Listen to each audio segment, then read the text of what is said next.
Kunjabihari.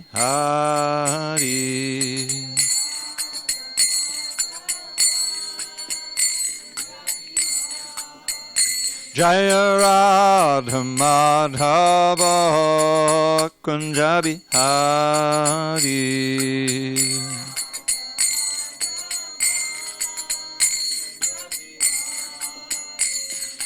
Gopi Janavallabha Girivardhari.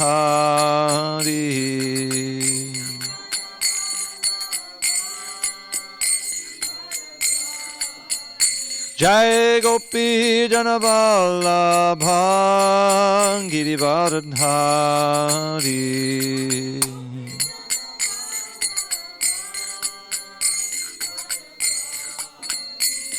Yashodanandana Bhajana Ranjana.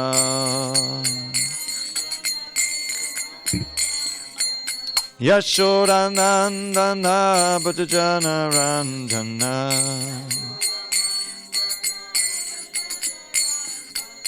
Yamuna Tira Vanachari.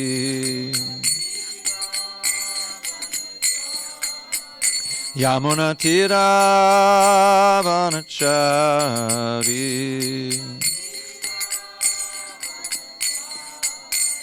Jaya Radha Madhava Kunjabihari.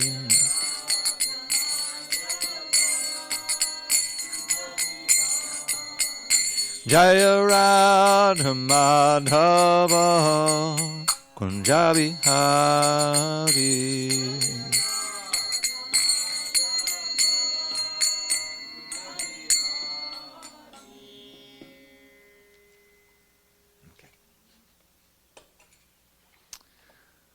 Okay. Jai Mr. Bhat, Paramahansa, Parudikacharya, Ashtotar, the Shishimana Divine Grace. Srila A.C. Bhaktivedanta Swami Prabhupada ki Jai. ISKCON BBT founder Acharya Srila Prabhupada ki Jai. Jai Om Vishnupad Paramahansa Parivajikacharya Ashtotar the Shishimada Divine Grace Srila Bhakti Siddhanta Saraswati Thakur ki Jai. Ananda Koti Vaishnavinda ki Jai. Namacharya Srila Haridas Thakur ki Jai. Srimad Bhagavad Gita ki Jai. Samaveda Bhaktavrinda ki Jai. All glories to the assembled devotees. All glories to the assembled devotees. All glories to the assembled devotees. All glory to Sri Guru and Gauranga. Okay, we are on page 449 tonight. Om Namo Bhagavate Vasudevaya. Om Namo Bhagavate Vasudevaya. Om Namo Bhagavate Vasudevaya.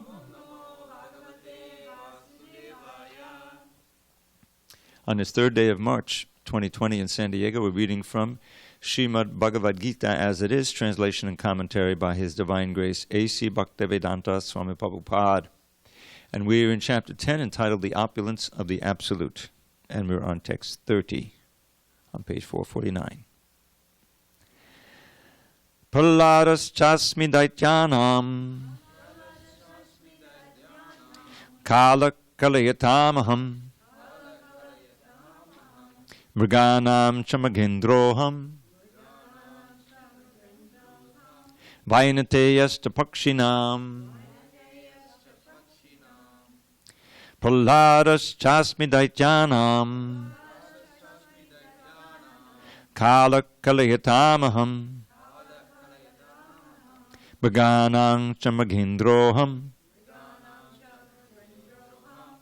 Vainateyasta Pakshinam Prahladas Chasmi Daityanam Kala Kalayatamaham Bhaganang Chamagendroham Vainateyasta Pakshinam Prahladas Chasmi Daityanam Kala Kalayatamaham Bhaganang Chamagendroham Vainate yasta pakshinam.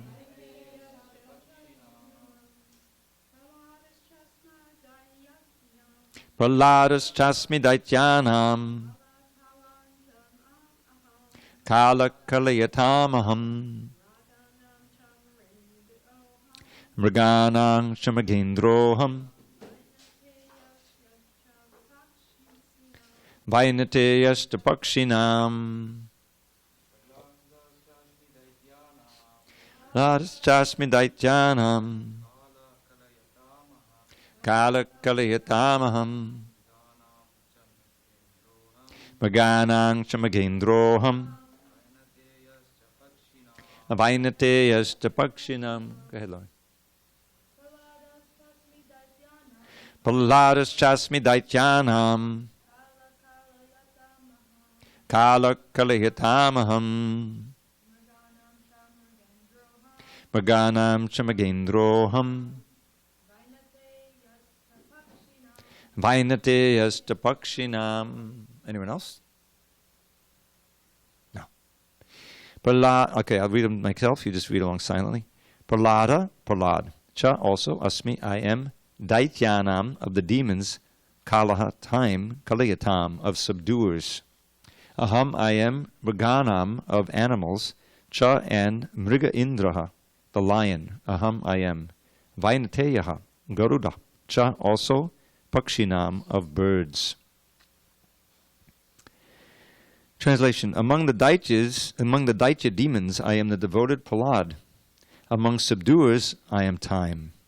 Among beasts, I am the lion. And among birds, I am Garuda. Purport: Diti and Aditi are two sisters. The sons of Aditi are called Adityas, and the sons of Diti are called Daityas. All the Adityas are devotees of the Lord, and all the Daityas are atheistic. Although Pralad was born in the family of the Daityas, he was a great devotee from his childhood. Because of his devotional service and godly nature, he is considered to be a representative of Krishna.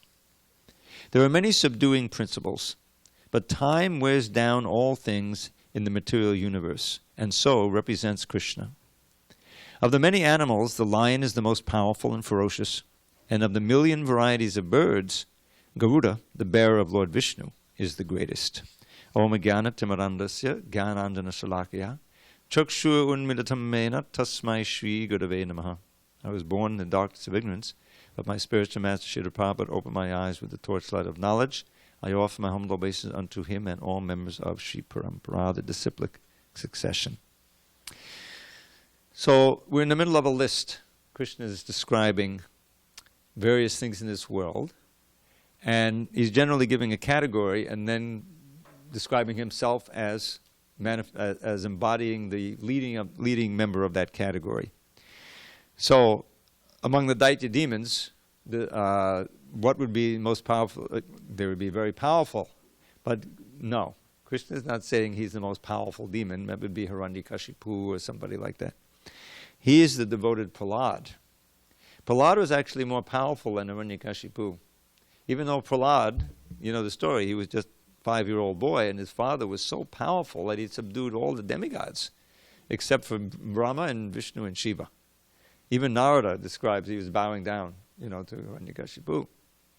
He had performed severe austerities when his brother was killed. His brother was Hiranyaksha. Now these names are important. Hiranyaksha means always looking for gold. This is one of the demonic qualities of always very greedy, never enough, right? Hiranyakashipu, the name Hiranya is in there also. That's also gold, but Kashipu is soft bedding. So he wants material comfort, and Prabhupada says he wants the soft bedding and the bed companion. So in other words, sensual pleasure and the money to pay for it. This is the atheistic focus and the demonic focus. So how did Pralad take birth in the family of the Daityas? It's miraculous. So the story goes like this for those who haven't heard it. Hiranyaksha and Hiranyakashipu were actually very special demons. It's described that the 4 Kumaras, before they were devotees, the 4 Kumaras were the first sons of Brahma. Now Brahma, when he you know the story, Brahma manifests without a mother on the lotus growing from the navel of Garbhodaksha Vishnu. So he's known as unborn. He has he has a special birth. 4 heads in this universe. And what's he going to do? He doesn't know. Here he is, he appears on this lotus, and he is wondering, who am I? What should I do? Where did I come from? So he's trying. All he's got is the lotus. So he goes down the stem of the lotus, he explores, but he can't find his origin, because you can't approach Vishnu except by bhakti. Your material investigations aren't going to work. So he, very intelligent, goes up the lotus and sits down again and waits for some cue. See what happens. So you know what happened? He heard 2 syllables of Sanskrit 3 times. Tapa, tapa, tapa. Means austerity. And he understood this meant he should meditate. So he starts meditating a long time. And he gets a revelation, first in the heart of Krishna. He speaks the Bhagavad Gita. He gets initiated with the Gayatri through the flute sound of Krishna. And all of this by way of enlightening him as to his position in the world and in relation to Krishna. So he's a pure devotee. But he has a task to populate the universe. There's nobody there. He creates all these planets, but there has to be population. So where's it going to come from? From him. From his mind, firstly. So the firstborn sons were the 4 Kumaras. And he wanted them to marry. He would manifest wives for them and propagate, and they refused. They said, no, we don't want to get entangled. By their mystic power, they kept themselves as Kumaras, 6-year-old boys, forever. So they wouldn't, get entangled. So he became angry. Brahma became angry, a little angry at them. And Rudra comes out from between the eyebrows.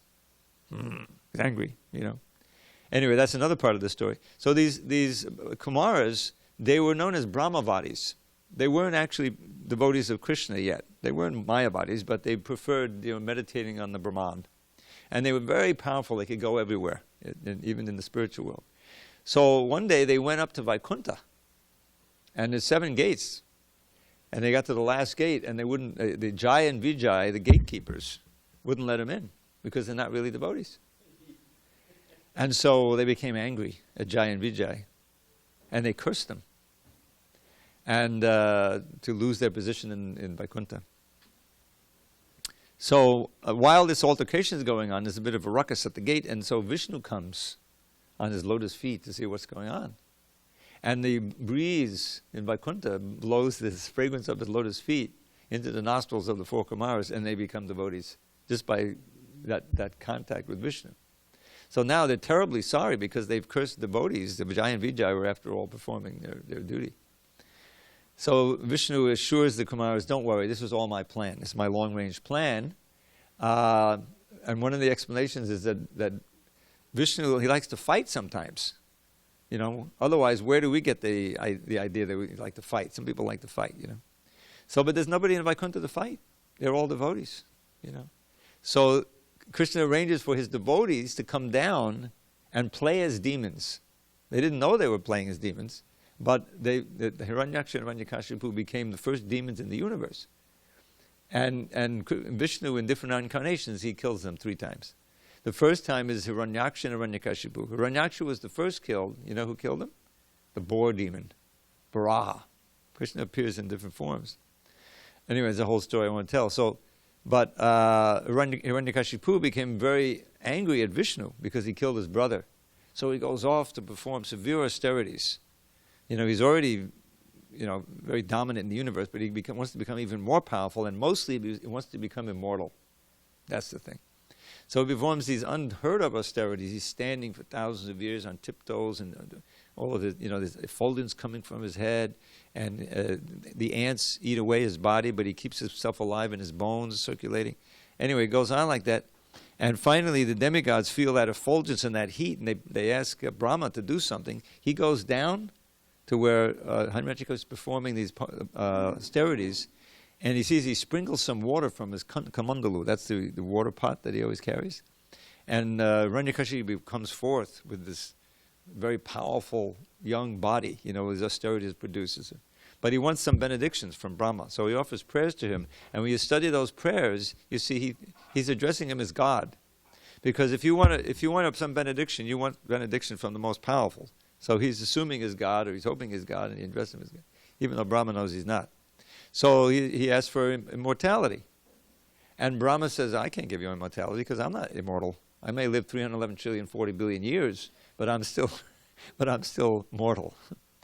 So Hiranyakashipu says, well, okay, I'll get around that. I'll ask all these benedictions that are in effect make me immortal. He says, okay, just bless me that I won't be killed on the land, in the air, or in the water. He says, okay, you got it. You won't be killed by any creature that you've created, you know. Okay, you got it. You won't be killed inside or outside. All right, you got it. No weapon, fine. You know, all these different benedictions.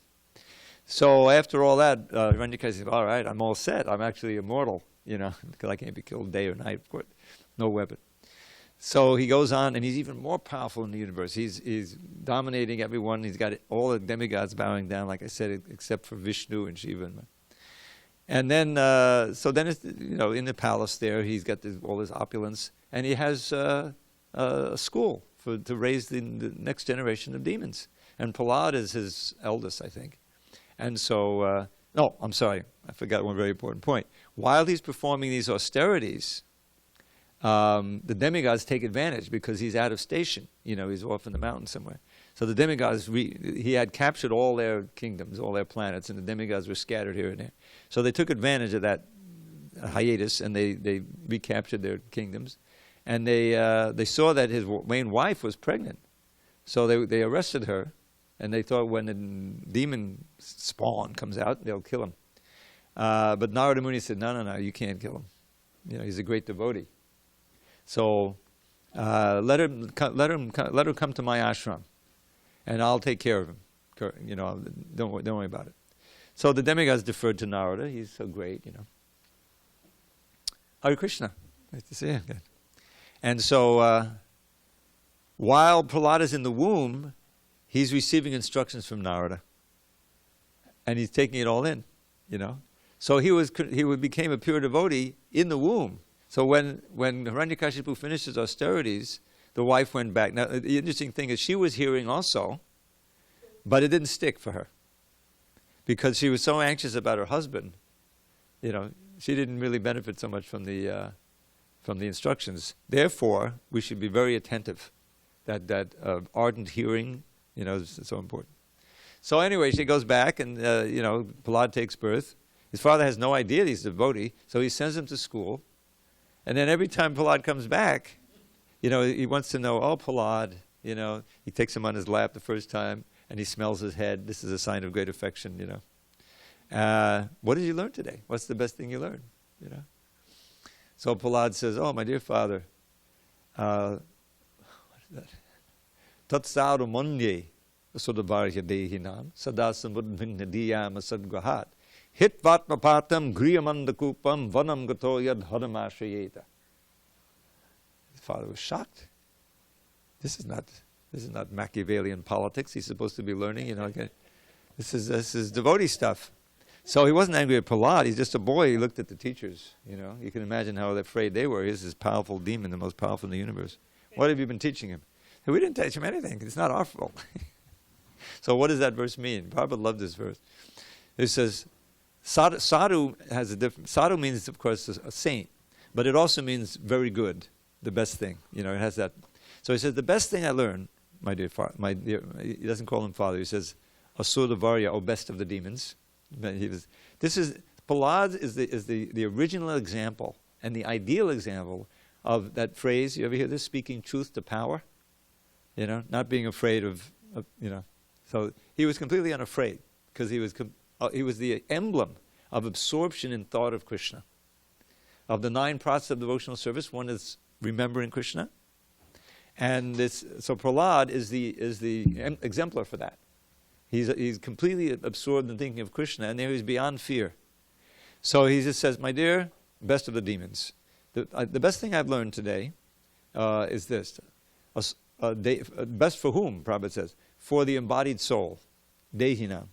Sada, who is Sada Samudvigna Diyam. This word udvigna comes up again and again. It's in the Bhagavad Gita, and it's in Prahlad's prayers when Nrsimhadev finally kills Hiranyakashipu. Udvigna means always disturbed. Sada means always, and always completely disturbed. The mind. Samudvigna Diyam. Diyam is your intelligence. Why? Key phrase. Asat grahat. Because we're holding on for dear life for that which is to that which is temporary. You go out, say 5 miles from here, you're in the ocean, okay? And you're in a boat, maybe a cruise boat or something, you know? And suddenly it springs a leak. Whoa, okay, we got to go overboard, you know, but luckily we have some, we used to call them Mae Wests. What do they call them? Life jackets. Life preservers, you know. Those. So you got, okay, we all got life preservers. But the life preserver has a leak. It's taking out water, and that's the idea. We're holding on for dear life to that which is temporary, namely the material body and its extensions, the bank account, the insurance, the house, all of these different things. The big military, obscenely large military that America has. The whole idea is, for security, you know. But it's all temporary. You're really dependent on this fragile little body, you know. So that's a cause of constant anxiety. It may be more or less. So for those, means all embodied souls who are sada samudvingadiyam asadgrahat, what's the solution? Hit vatnapatam griyamandakupam. Now he's speaking directly to his father. He says, your griha, your household life, which is big palaces and, you know, still griha, the home, is like a blind well. You've taken shelter of this well, which is really a trap, and it blinds you to the truth of the soul and God and all the relationship. So hitva, give it up. In other words, take sannyas right now. He said, this is the best thing, Father. And then what should I do? Vanam gato, go to the forest. The commentator, it means Vrindavan. Go to Vrindavan. Vanam gato, and this is the culmination. This is like the worst thing that Hiranyakashipu wanted, the last thing he wanted to hear. Haramashrayeta, take shelter of Hari, who killed your brother. You know, he didn't want to hear that. So, but this is, suddenly Prahlad reveals himself as a devotee. So, Shanda and Marka, they were the teachers. They say, we'll straighten him out. We'll straighten him out. He's just a young boy, you know. So they started teaching him. And so it happens again. Later on, he comes to ask him, what did you learn? And I forget the order. I think the next one was, that's the best thing, Father. Shravanam, Kirtanam, Vishnu, Smaranam, Padasevanam. These are the 9 processes of devotional service. Hearing, chanting, remembering, serving, worshipping, taking care of the lotus feet, becoming friends, surrendering everything. That's the supreme education, Father. Now, I think at this point, he said, this son is incorrigible. He's incorrigible. So, you know, he told his henchmen, take him out and kill him. You know. And then comes this amazing thing. They try all the different ways. You know, crush him under the elephant, the poison, the fire, boil him in oil, chop him up. He was protected by his intense remembrance and complete dependence on Krishna. So after all that, now Hiranyakashipu is scared. Because even defense shows great power, you know. So after all of that is done, he says, where do you get your power? You know, same place you do, Father, from Krishna. And so, but then he has these final instructions, which were also very important. He says, Matir na Krishne padatak svatova nito bipadyete griha badhanam adanta gobhe vishatam tambisam punok punascharvita charvananam. He says, my dear Father, don't worry, you'll never become Krishna conscious. Because those whose senses are out of control, who are committed completely to materialistic household life, they can't place their mind on Krishna. Either by meeting with others or on their own efforts or anyway.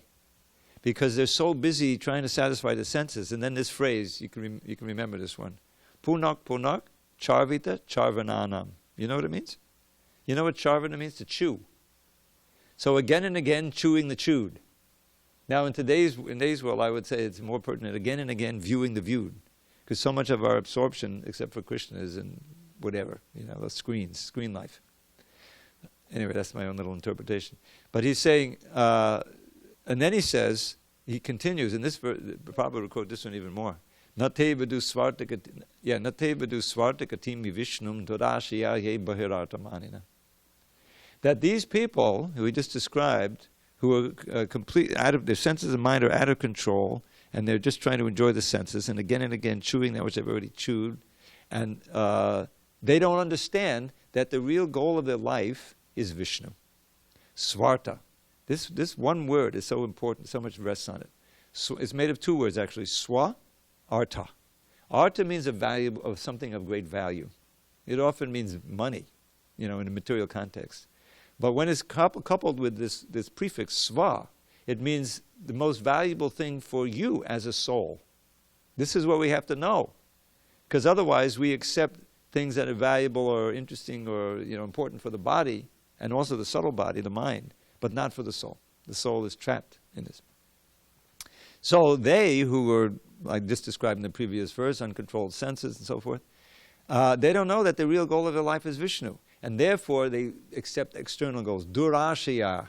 Durashaya means difficult to attain external goals.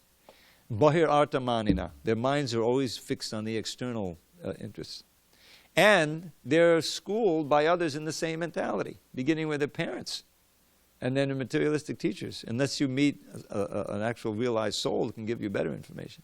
So that's andaya tandaya, the blind leading the blind. Right? Our whole life, until you meet devotees and read Bhagavad Gita. You're convinced, oh, this is the way, this is it, this is the real truth, but it's just people who don't know the truth teaching. And then everyone remains tied up by the modes of nature.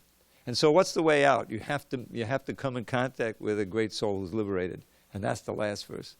Naisham matistava rurukamanging spishityanata bhagamo yadata mahiyasam pararajo bhishekam nishkinchananam navanita yavat. So you have this pairing of two words. In Sanskrit, there are all kinds of linguistic things going on. And one is yavat tavat, which means, usually it's negative. As long as you don't do this, you won't get that.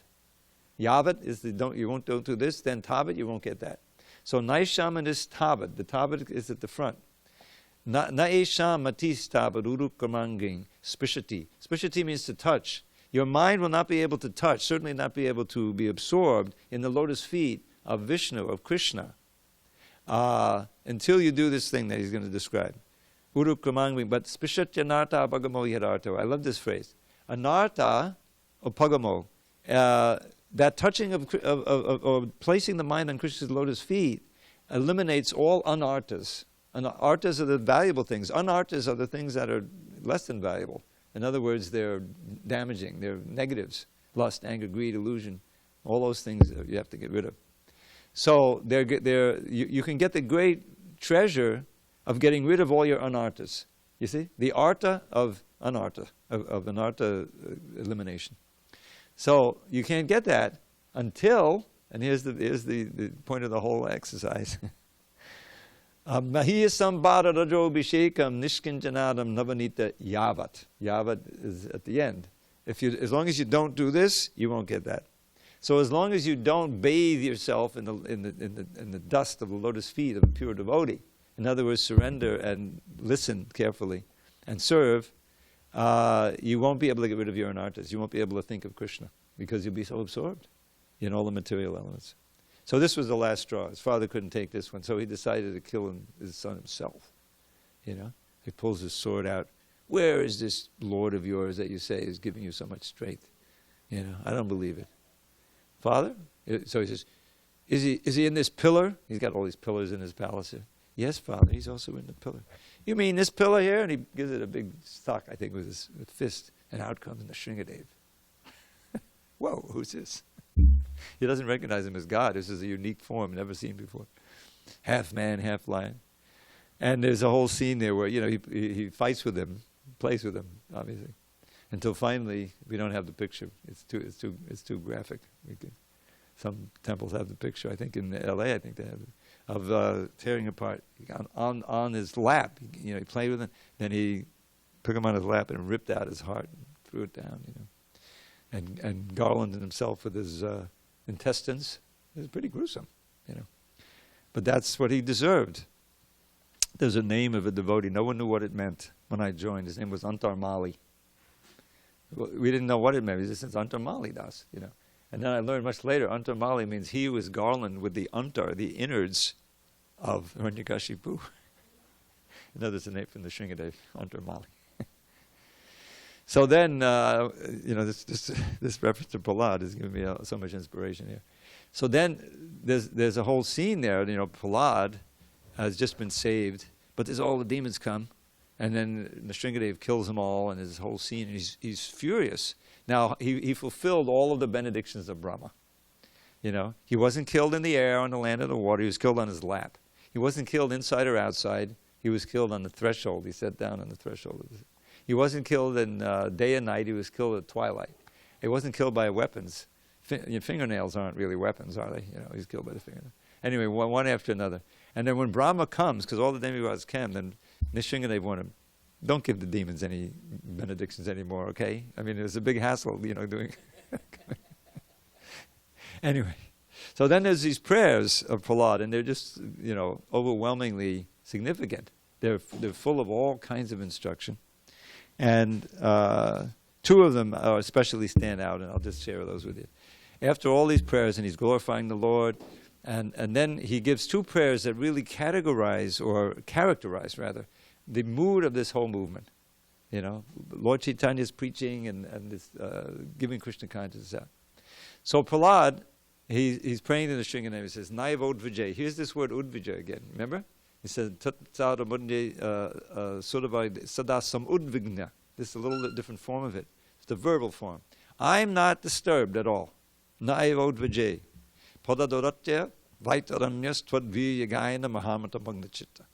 Because I'm with you, and you're already always across the ocean, the Vaitarani River, which is the border between the material and the spiritual worlds. In other words, wherever I am, I may seem to be in the spiritual world, I'm in the material world, but I'm actually in the spiritual world, because that's where my consciousness is.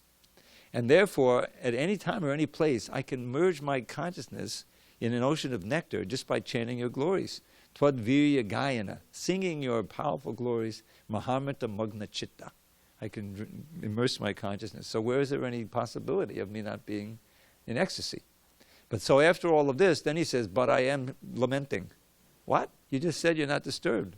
So this is the paradox, right? Shoche tato vimukha to say indriyata maya sukaya banamudda hito vimudha. I am lamenting for all these other fools and rascals who would try to enjoy maya sukaya, illusory, flickering happiness of sense pleasure, and suffering like crazy, birth after birth. So, in other words, I have to do something about it. He's feeling empathy. This is the nature of a real sadhu, is that karuniya, tatikshava karunika suridaksava dehinam, the best friend of all living beings. And therefore, you can see how this completely characterizes Srila Prabhupada and all sincere followers, is that it was exactly what Prabhupada did. He was sitting in Vrindavan, ideal in Radha Damodar temple. 5 feet away is the Samadhi tomb of Rupa Goswami, and Prabhupada had communion with Rupa Goswami. There's some stories about that. And I, just chant Harekrishna and go back, complete, it's perfect scene. No. Prabhupada was disturbed. He was in anxiety to fulfill the order of his own spiritual master, which was he wanted to preach in the West in English. And Lord Chaitanya's prediction that his name would be heard everywhere. So he's writing, he's writing his books, he's distributing BTGs, he has no money, he's begging money here and there. Finally, he begged passage to America. 69 years old, not in the best of health, no money, no friends, one contact in America, who he never met before, in western Pennsylvania, And so he says, okay, sounds like a pretty good deal, let's go. It definitely wasn't a business venture. And off he went. In the same mood as Prahlad, moved by his compassion and feeling these people are suffering, millions of them. Maybe they'll take Krishna consciousness. I have confidence in these Bhagavatams that he wrote. It's exactly that mood. And one final verse, the next verse, these two are the crown jewels, really, of the prayers of Prahlad. So he describes, Prayena deva munayosva mukti kama maunam chalanti vijanena parata nishta. For the most part, those who are interested in spiritual realization, self-realization, they are swavamukti kama. Notice he uses the word kama. There's nothing spiritual about it. They want their own liberation for themselves. Liberation is tremendously valuable. It means the end of all suffering, birth, death, old, and disease. That's understood, you know. But many of them, they don't understand that it's only really available through bhakti. But they think, the last place I want to be is in this teeming city, so they go off where there's no people. And they don't speak. This is another big thing, maunam. Do you know that maunam, which just means silence, is the source of the word muni? You may not know that. That's something you learn every day. So they become munis, maunam. Charanti vijane. Vijane means where there's no people, out in the Himalayas, up there, you know, you never see them. Naparata nishta, not at all determined to help other people. It's completely selfish. But so Prahlad says, Naitan vihaya, I'm not like that. I'm not going to give up on these fools and rascals, all these people who don't know anything about you. He's speaking to Shringadev. Naitan vihaya kripana, these misers, these fools. Naitan vihaya kripana vimamuksha eko, simply wanting my own liberation. Because nanyam tvarasya sharanam brahmatona pashi. I don't see anyone else but you who can give them shelter, who can help. And I have to give them you. You know, I realize that, you know, I have to be your representative. This is the mood. You can read the purports in it. You know, I can give you the references. So this is why here he identifies with Prahlad. I am the devoted Prahlad, you know, the great devotee. Well, okay. Any questions? Yes, Lord.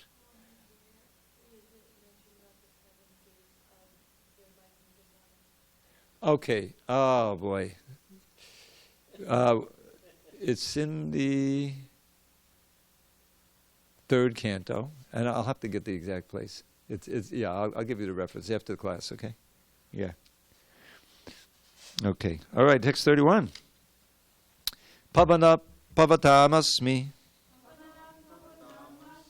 Ramakshastra Bhatamaham Jashanam Makadaschasmi Srotasamasmi Janavi. Of purifiers I am the wind, of the wielders of weapons I am Rama, of fishes I am the shark, and of flowing rivers I am the Ganges. Report. Of all the aquatics, the shark is one of the biggest and is certainly the most dangerous to man. Thus the shark represents Krishna. This Rama is said by the commentators to be Parashuram. Yeah. Some say is Ramchandra, but Baladev says his Parashuram. I won't tell his story, but he had this weapon and he killed the corrupt Kshatriyas 22 times and everything. But I forgot to mention, I want to go back, just the importance of this understanding Krishna as time. This is one of 3 places, at least in the Bhagavad Gita, that he says on time. Most famously, and we're coming up on this next chapter. This is in one sense, the climax of the whole Gita, the 11th chapter, the universal form. And Krishna reveals himself to be time. He says, Kalos, Arjuna becomes frightened after a while because all of he sees this multi-headed figure and he's devouring all the enemies, you know, he's he's crushing their heads with his teeth. And this is not my friend Krishna. He says, who are you? You know, he asked Krishna to show him the universal form, and now he's frightened. He's not frightened anybody.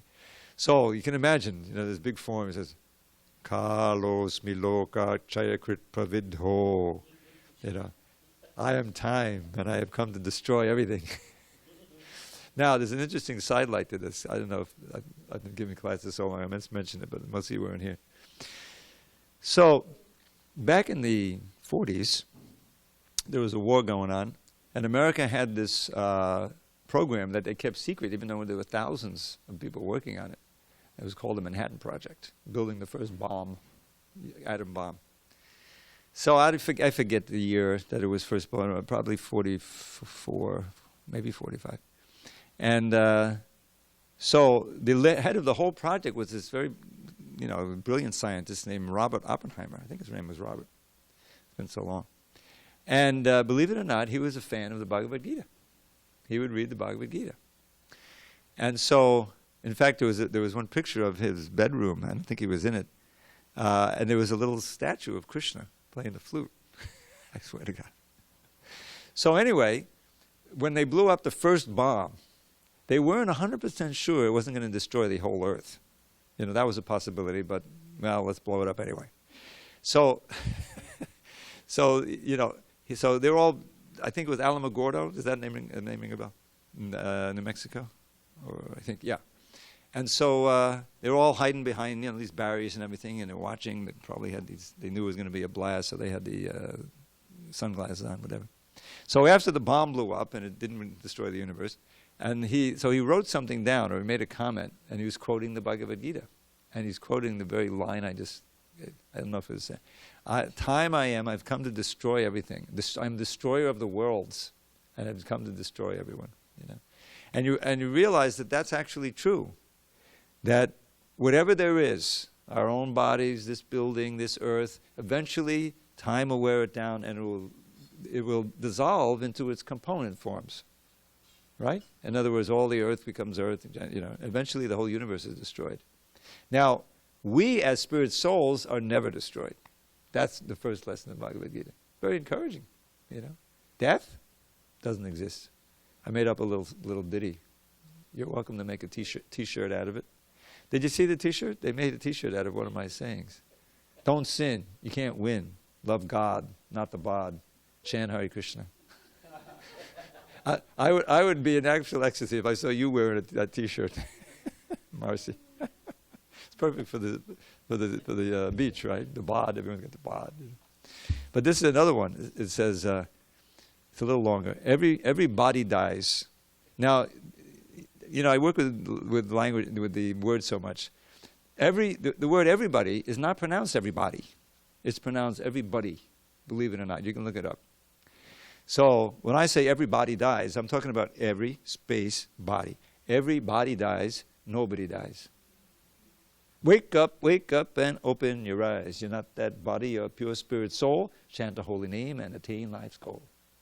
What do you think? We make a t-shirt? Put it on the back? We'll put a picture of Krishna on the back. Anyway, so we don't die. So time really can't affect us as spiritual beings. But because we identify with the body and everything connected to the body, it's constantly threatening us. And some beautiful prayers. There's this wonderful prayer by Uddhava in the 11th canto. Uddhava is a very close friend of Krishna, and he receives the final instructions in the 11th canto, called the Uddhava Gita. Very nice and very important.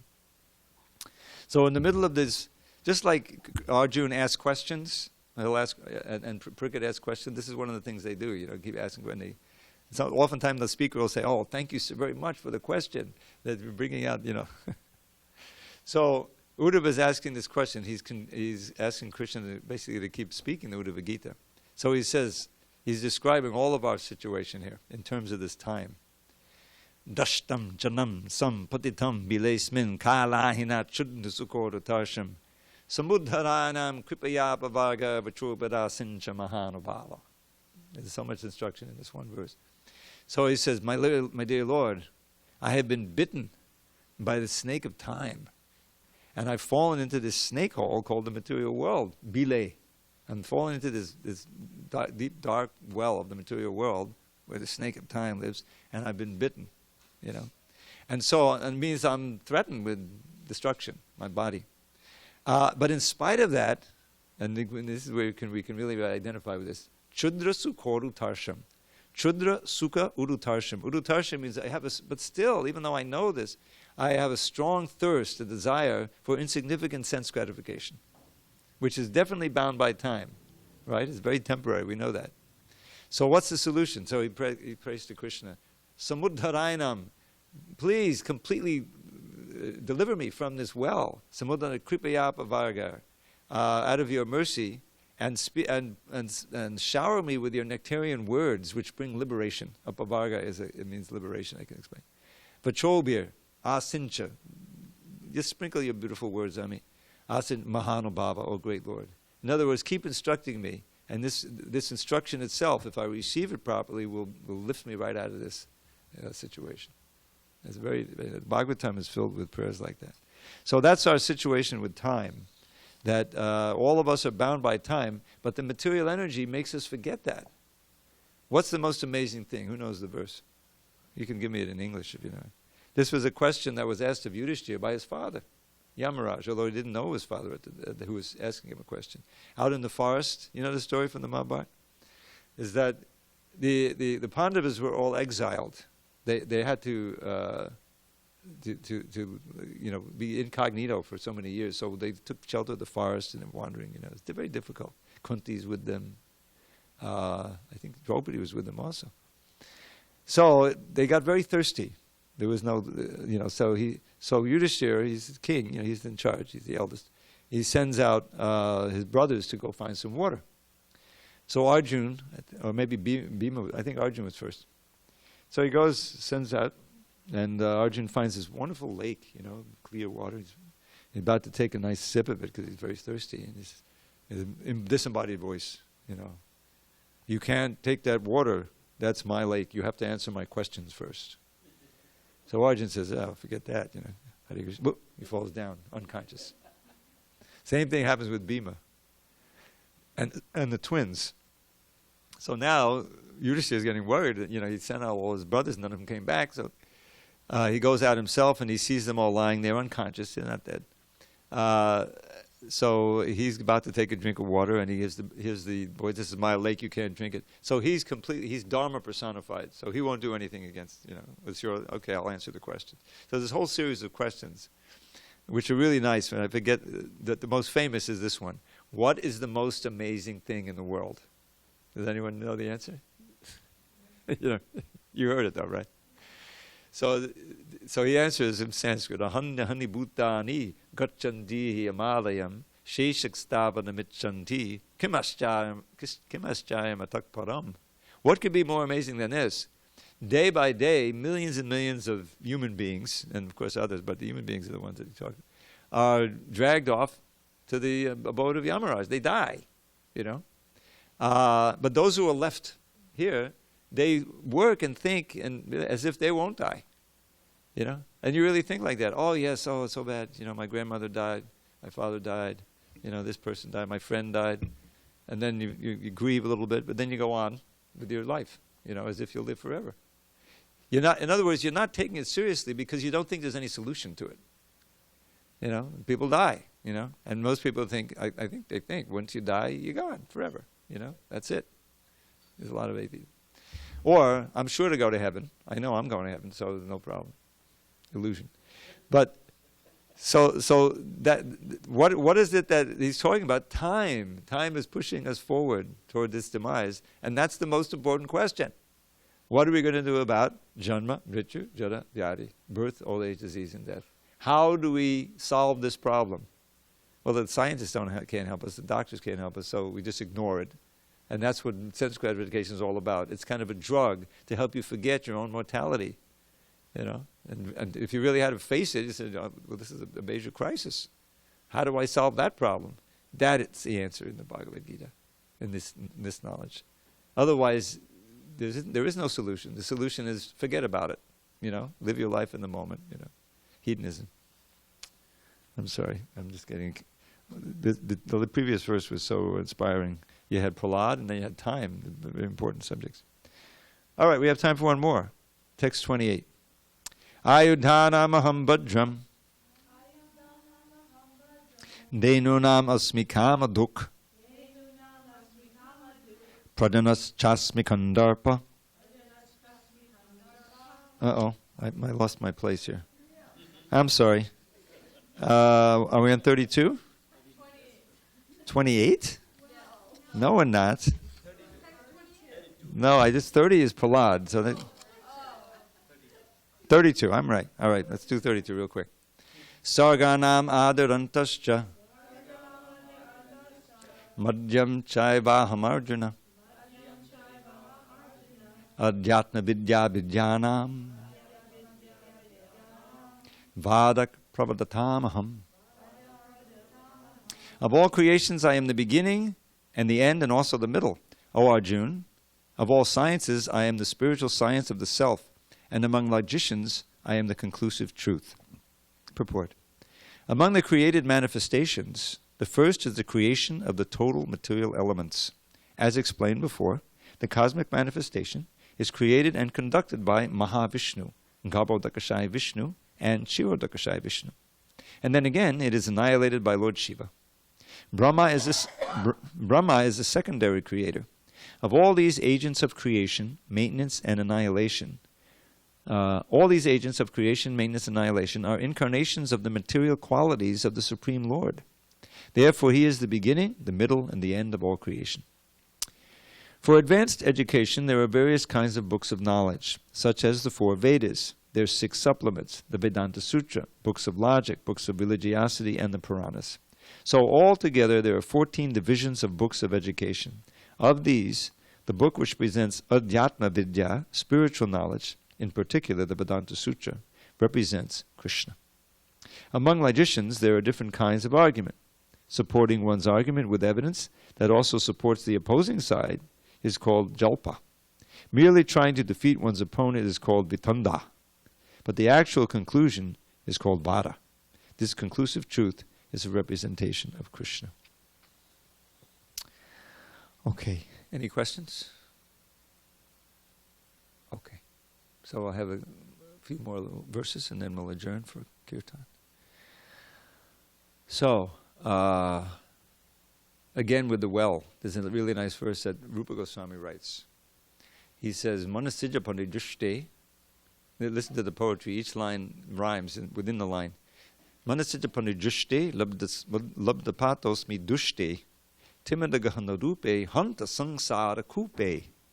Ajatanakala rakshahe tamurdara daksham upanayamamahaste, bhakti rajum namaste. Fallen in this deep and dark and dirty well of Maya, threatened by the snake of lust whose venom burns like fire.